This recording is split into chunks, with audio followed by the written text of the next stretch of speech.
On this episode of Lapeef, Let's Talk.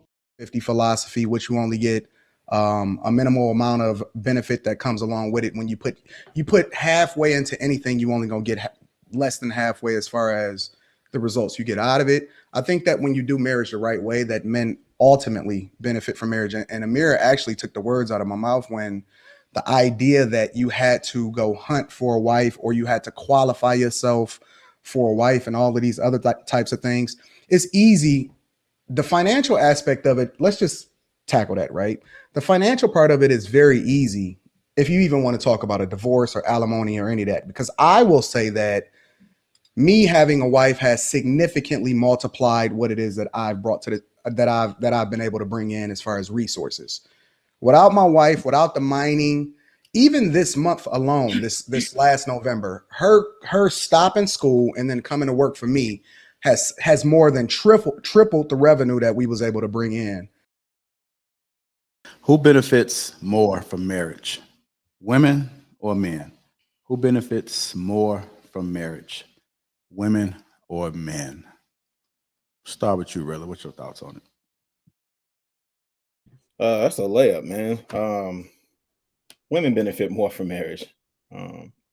Clearly, everything is structured and incentivized for them, not only within the marriage, but should they decide they want to leave the marriage, it's incentivized for them. If you think about the early covenants, right? People used to get married to families. It used to be families. Fathers would marry off their daughters. They would groom their sons, and you would have these families. You have a family of warriors over here. You got hunter-gatherers over there, and they would bridge the gap, come together. And so in modern times, and especially in Western culture, it shifted a lot to where it's based on a lot of it's based on feelings. It's funny because I was talking to my uncles this weekend, and I had to call Anton. My uncle threw me a curveball. We sitting at the table talking. We talking about relationships and marriage, and my uncle just busts out. So yeah, marriage is a business. I'm like, what? He's never said this to me. He's never talked about this. And he sat there and he broke it down, but he broke it down in the sense that confirming a lot of what we've been talking about. He doesn't watch any of this stuff. He doesn't pay attention to it. He's super old school, but he broke it down that the marriage, by and large, yeah, men want legacy. We want lineage, all those things. But the woman under the covering of the man is the one who benefits most from the marriage. Okay. Kay, who benefits more from the marriage, women or men? I think men benefit more from marriage, just based on some things I've read before. At least, I don't know, maybe in this country. I don't know how it is necessarily other places, but I know that men who are married are typically, healthier, wealthier, things like that. Whereas women, I don't know if that's always the case. I think that the most successful demographic of men are married. So yeah, I think men benefit more from marriage. Shreya, who benefits more from marriage, women or men? I would say from the right marriage, they benefit equally, I would say. But, again, I don't like speaking in ideals, so we're going to deal in reality. I think women benefit more from it. Average marriage, especially in the Black community, lasts, about 5-6 years, something like that, if that. So a lot of those benefits that's in that study that everybody likes to reference in regards to health and different things like that, I think that was more tailored towards something that's 30, 40 years down the line. But if we 4 or 5 years married, I don't really get to see much of those health benefits that they're talking about, or those happy benefits, which I feel like is laughable because that's subjective to whoever you conducting the study with. What makes this man happy may not make me happy. But I mean, in terms of just, gains and losses financial wise, like man got to pay for the ring. Typically in the Black community, the man got to pay for the wedding. It's supposed to be her parents, but that's just not reality. So we together 4 or 5 years, we get a divorce. Typically, I got to pay you alimony.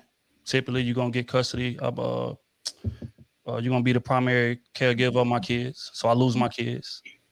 You know what I'm saying? So I mean, it's a situation where like a man stands to lose a lot in like realistically in marriage today. Now, if we talking about ideally somebody being married 40, 50 years down the line, that's something totally different. But yeah. Amir, who benefits more from marriage, women or men? It's supposed to be men. I hear a little echo. I'm sorry about that. It's supposed to be men, but the Western world has turned it around so that women can benefit. It's like a forced benefit for women through the family courts. Had the family courts not existed, I do believe that men benefit the most from marriage. That's why back in the olden times, you would see men would go hunting for a wife because it was crucial that he have someone at home. Today, what we find in the Western world with the family courts, they are making it so that the women benefit more, which is completely backwards. Okay. Anton, who benefits more from marriage, women or men? I think that a lot of the context that Trill added was correct. But again, I have to draw from my own personal experience, and I got to draw from the idea that if you really abide by the covenant of marriage, then I expect to be with you for the rest of my life. Right. And so from that perspective, and kind of drawn from the 5-year perspective, the 1-year perspective, I will say that, I mean, because all I know, like I can't separate the financial from the spiritual, from all of that. And I think that people tend to, when they ask this question or they answer this question, they always answer it from a financial perspective. But I think that the financial perspective is probably the smallest part of what it takes in order to be successfully married. Now, there's a lot of people that are married, but very few people are successfully married. And so you have to ask the question, well, what does that look like, right? Let me answer the question first, and then I'll give the context. So I believe personally that men benefit the most from marriage when you do marriage the right way. I think that a lot of people are going into marriage halfway. They're coming into it with the whole 50-50 philosophy, which you only get a minimal amount of benefit that comes along with it. When you put halfway into anything, you only gonna get less than halfway as far as the results you get out of it. I think that when you do marriage the right way, that men ultimately benefit from marriage. And Amira actually took the words out of my mouth when the idea that you had to go hunt for a wife or you had to qualify yourself for a wife and all of these other types of things. It's easy. The financial aspect of it, let's just tackle that, right?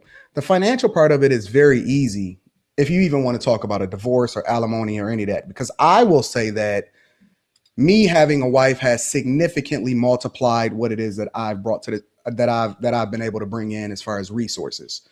Without my wife, without the mining, even this month alone, this last November, her stopping school and then coming to work for me has more than tripled the revenue that we was able to bring in